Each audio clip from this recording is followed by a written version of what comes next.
feeling good, like I should. Been in dark, I walk around the neighborhood. Feeling blessed, never stressed. Got the sunshine on my Sunday best. Yeah, every day can be a better day despite the challenge. All you gotta do is leave it better than you found it. It's gonna get difficult to stand, but hold your balance. I just say. All right. Let's get in here. How's everyone doing? Good. How are Doing you? pretty good. How are you guys? Good. I'm so good. Have you guys been able to kind of watch some of the sessions earlier today? Yeah, I've been watching it all day. So helpful. Yeah, I'm super excited about this. Well, we're kind of behind schedule as most conferences go. So I guess the digital event is it's not an exception. So we'll kind of dive right in, if that's cool with you guys. Sure. Awesome. Sweet. So our first question, and this came from our LinkedIn. So we've been collecting questions. We've known that we were going to have this panel for a couple of weeks now. And so we've been collecting questions over time. So a lot of these are coming from social profiles. They're coming from like our personal DMs. It's maybe something that we get asked a lot. So that's kind of where all of these questions are coming from, just so the attendees can know. So our first question here is, how can you integrate non-traditional channels into your LinkedIn strategy?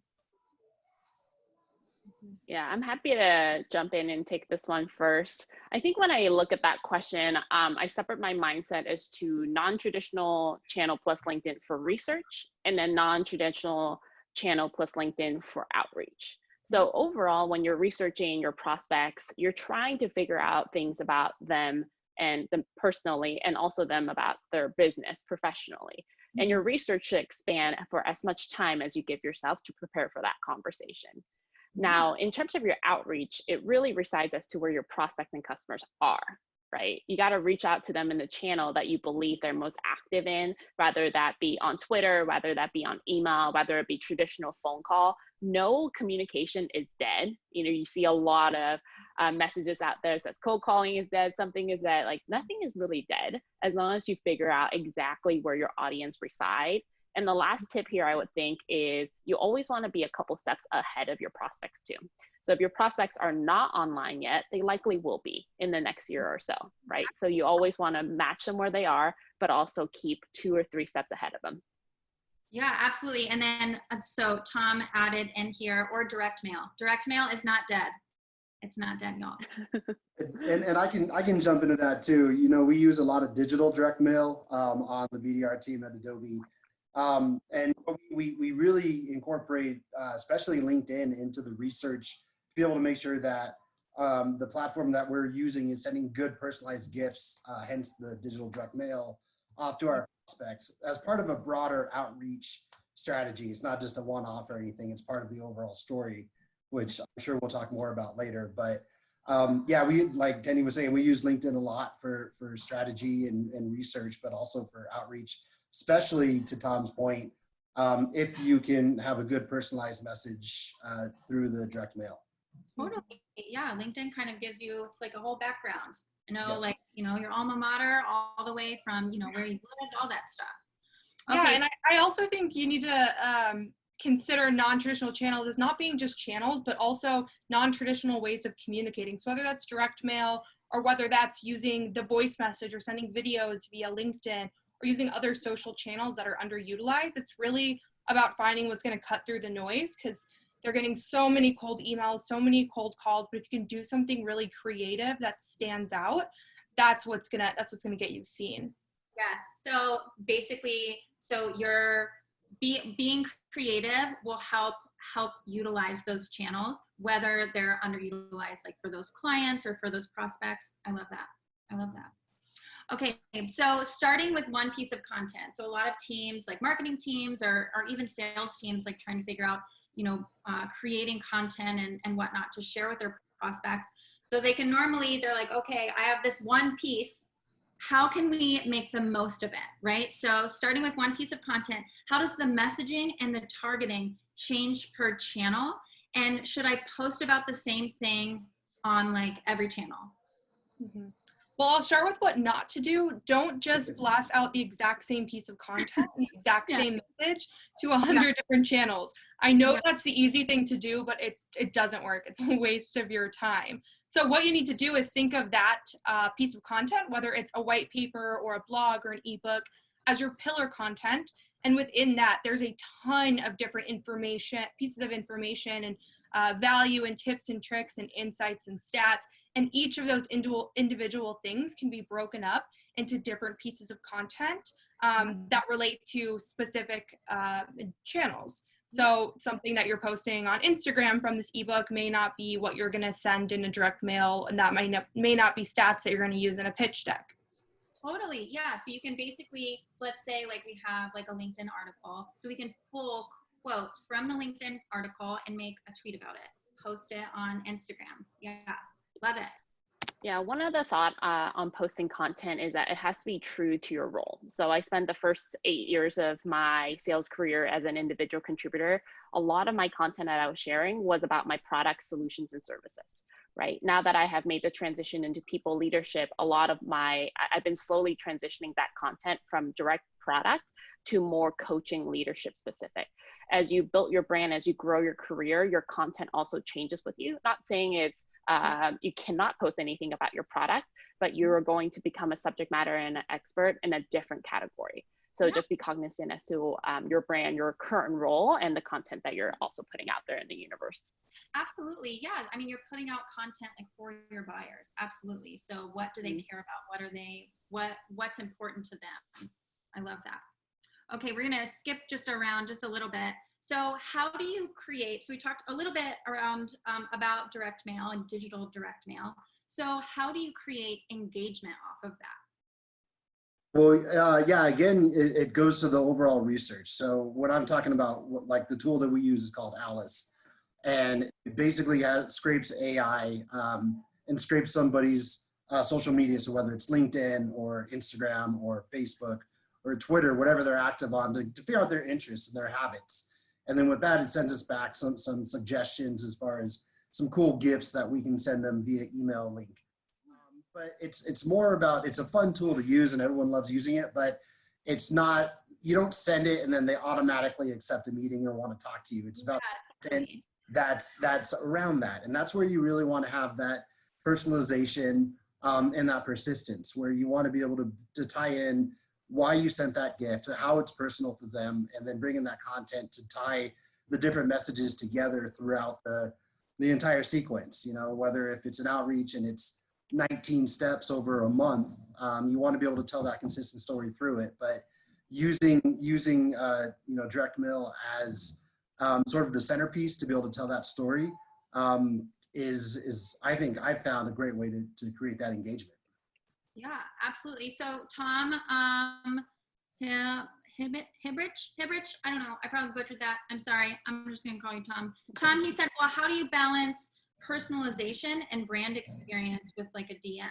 So when you're doing your messaging, so how do you balance that? I mean, that's sort of where it goes to, I mean, in my mind, if I'm understanding Tom's question correctly, kind of like account-based selling, right? You want to be able to understand who that person is, but also how their role plays into their company and what that company is trying to market, what their story is, what their history is, and what their brand is. And, you know, whether someone who's working at a company, they're hopefully going to be passionate about that company and that brand.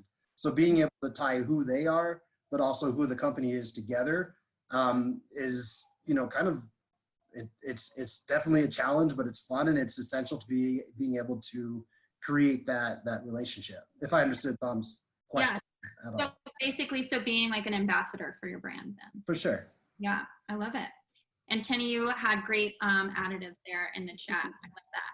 You both are doing that. That's cool. Tom's all over the place here. He's definitely getting his return out of this panel. I love it. I love it. So, all right. So, one more question on direct mail. How do you measure ROI? You're like, okay, I have this prospect. this was the goal. And like you said, it's not, you know, you send them, whether it's a gift basket or, you know, water bottles, whatever it is that you're sending them. Yeah, they don't have to accept a meeting. So how do you measure that ROI? Actually, that's the trick. With our platform, they do have to accept the meeting, which is why it's so important to be able to not try to like bribe them, but to be able to show the value through our outreach, through you send the gift, the LinkedIn connection, the messages, the emails, the calls, the more traditional outreach approaches, but you have to be able to tell that story about and show value to them so that they see why they want to accept the gift and take a meeting with us. Yeah, so that kind of speaks to the research then too. You got to make the gift so good that they can't say no. Yeah, we want to make sure we're reaching out to people that we feel we can help. Yeah, I love that. I love that. Okay, so let's get down into here. So what is the value to ask ratio on LinkedIn? So on LinkedIn, you really need to be building up trust before you have any asks. So here at Skaled, we typically recommend 9 pieces of value-based information, thought leadership, education before you have an ask. And if you can get it to be even more value than that, even a bigger ratio, that's even better. But it's really all about planting the seeds and building trust and giving value before you ask for value. Yeah, absolutely. So then they feel like they're receiving and not being sold to. Yeah, I think the general rule of thumb is on and off of LinkedIn, right? There isn't a strategy on selling on LinkedIn and then off of LinkedIn, you're a completely different person, right? So your value to ad ratio should not differ depending on the platform you're using, but it should be genuine to you as a salesperson. So if you go into a salesperson, you know nothing about their business and you say, can you take a discovery call? I need to get 5 this week. That's going to land a little bit poorly, right? So when you have value add, you know about their business, you get into a referral. There are other industry leaders in their space also leveraging your solution. Those are all value add. So almost like I would not overcomplicate it. There isn't a social selling or modern selling. These are very trendy. Those are marketing terms, but it's just overall selling with the amount of information that is out there. Proceed as normal and be as genuine as a salesperson as you can. Yeah, I love that. I absolutely love that. Somebody said in here, should we be afraid to get salesy on LinkedIn? We post about the product or the service that we're selling all the time, but should we be afraid of being labeled that guy? Like, oh, he's that guy. Yeah, hard to define everyone's definition of that guy, right? But like if I am going on LinkedIn and I see a brand and I almost already know what they're saying without looking at their content, you're probably being that guy, right? And the level of frequency that you're bombarding the network also makes you that guy. Now, I would say if everything that you post, you have read through the content, you pull out pieces that are genuine to you, you're just being that girl with that brand, right? So I think it's hard to measure this one because everyone's definition is a little bit different, but you just don't want to be the boy who cried wolf unless it is value add. Yeah, absolutely. And I guess that comes back to the ratio then too. I mean, you can get salesy or pitchy like with your ask, but if you're also adding a ton of value beforehand and your value to ask ratio is large, like you said, like more than 9-to-1, Courtney, then I mean, that's even better. Yeah, and I always ask myself before I post a piece of content, is there a purpose to this? Is it educational, informative, value driven, even entertaining? If there's not a purpose, then there's not a purpose of posting it. And I also think if I was scrolling through my feed, would I want to stop and read this? Would I learn something from this? I guess that comes down to like knowing your audience, and that LinkedIn isn't Instagram. It's not Facebook. And that was one of our another questions. Do you think LinkedIn is getting to Facebooky? And that's the word, Facebooky. Well, if it's getting too Facebooky, that's on you for not tailoring your feed in the right way. And Tenny has actually really good tricks on how to make your feed educational and not annoying. Yeah, I agree. We laughed about this question because I think consistently I get this question at least once a month when I was selling. probably once a week sometimes at the higher capacity times. But so here's the thing about Facebook. Personally, I would not do a TikTok dance and post it on LinkedIn, versus I would not share a coaching methodology with my Instagram audience, right? So it's all about different audience, different mindset, different creation. So in your feed, this is very tactical. On all the posts, on the upper left, right-hand side of the post, you'll see 3 dots, which are just options. When you select the 3 dots, you can actually tell LinkedIn to hide this post or unfollow this type of post. And additionally, you can select how do I better my post and how do I better improve my feed based on my interests. It will take you to the page of different subject matter experts, different type of hashtags, so you can start curating your feed in the way like Spotify and Netflix will know you best, right? So depending on what you don't like, they will not showcase it to you. Depending on what you tell the system you like, they will continue to funnel the right amount of content to you. So click on those 3 dots. There are like 10 options. You probably only need 2 of them, but you can make your feed more relevant and more enjoyable to you on LinkedIn. I love that. I did not know that. That's amazing. Okay, Tinny, we have a question for you from Todd. How is the LinkedIn Live team doing over there? I've talked to several people. What is the trick to getting their attention? Maybe Tinny can follow up with you offline about this. Yeah, let me take a read at the question and come up with the best response here. Okay, perfect. All right, so we just have a couple more questions here. We talked about the value ask. Okay, so we have a video question, I think. Hold on, I can't see my screen here. Okay, how can a regular person, like a regular salesperson, I should say, utilize video? Courtney, you kind of mentioned this a little bit before, like sending like video messages or whatever. So I'm a salesperson. I don't really know anything about marketing, and I can kind of, I'm starting to figure out this like LinkedIn posting for my audience kind of thing. How can I incorporate video? Yeah, I think the biggest thing that keeps people from testing out video is that they think they need to have a production studio or professional videography equipment or a green screen. But in reality, to start doing video, all you need is your phone or your computer. Like, we've analyzed so many LinkedIn video posts, and the selfie videos in your car do just as well as a highly produced video. So that's the place that people just don't start because they're intimidated by how much effort and work and editing goes into it. And all of that stuff is important for other forms of video. But if you're just trying to connect with your buyer and want to send them a video message or just want to talk about some things that you learned at work that day, selfie video on your iPhone, easiest way to start. Just test it out.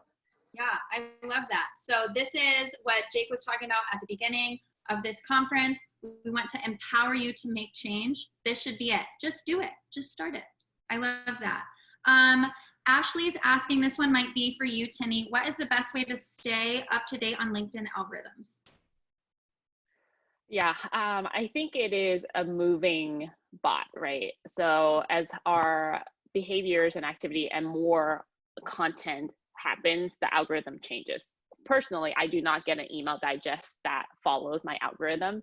But I would say when you're looking at LinkedIn algorithm or you're looking through your feed, if it looks wrong, you probably have more option to personalize it, right? So essentially, especially with Sales Navigator that we are responsible for, we want that to be your sales robot assistant. So same thing with LinkedIn.com. Personally, I believe this is supposed to be your own personal publicist, right? So your personal branding consultant. So anytime you're feeling like, I just don't really feel like my content is relevant to me, likely it's time to update your own personal profile as you have moved into a different space in your professional career. It is probably time to tighten up on your network or to move in and create a different network of individuals that you have more common language with. And then also it's time to tighten up your feed as well. Yeah, absolutely. And using those 3 dots. Mm-hmm. We have a question for Nate. How do your sellers show empathy with direct mail? Yeah, looks like it came from Nicholas. That's a great question, Nicholas. I feel like empathy is a term that sort of came out of the woodwork with COVID, which obviously we do have to be empathetic, but I feel like, going off on a little side note, like we as sellers should always approach our prospects with empathy and trying to put ourselves into their shoes and figure out like what their needs are. But so the way that we can use direct mails is a way to start a conversation, right? Like, you know, wanting to reach out, wanting to learn more about how, there's a guy on my team, also named Nicholas, ironically, who really puts himself in a good position where he just says, I want to be a resource for you. I know things are changing right now and you're having to adjust your marketing strategy on the fly. We want to be here as a resource. So accept this gift. You know, if you're sick of being in your house and you just want to talk to me about anything, let's have a conversation, you know, and so using direct mail as a way to start that conversation. And then when you're talking to them, to be empathetic, you know, address the elephant in the room. You know, how has this affected your business? How are you changing? What are you looking to do to maintain that and grow once this is all behind us? That's the conversation we want to be having to position ourselves as resources where we can help. And then direct mail is just a really good way to start that conversation with them. Yeah, I love that. So we are going to get, so we're at 3:59. So we're going to do one more question. And then we will bring Jake on. Jake's going to do closing remarks and send us into happy hour. So just everyone, just FYI, like I said before, Nate is not going to be able to join us for happy hour. So if you do have questions, feel free to drop them in here. We will get him all of the questions later. We will get him all of the questions later, so don't worry about that. So we're going to do our final questions here. Can non-traditional channels stand on their own, or are they most effective when combined with other strategies or initiatives? Mm-hmm. There's definitely a balance between using too many channels and not enough channels. You have to have enough to where you will be able to communicate with your buyer at multiple touch points in different ways, but not so many to where you're watering down your message. Yeah, sorry. Technical difficulties over here, I apologize. Yeah, no, absolutely. I 100% agree.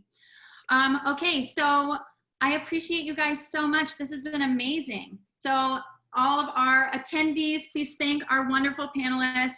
You guys have been awesome. And yeah, I appreciate you. We'll see you in the happy hour. Nate, we'll catch you. Yeah, sorry I won't be able to make it, but thank you guys so much. This has been great.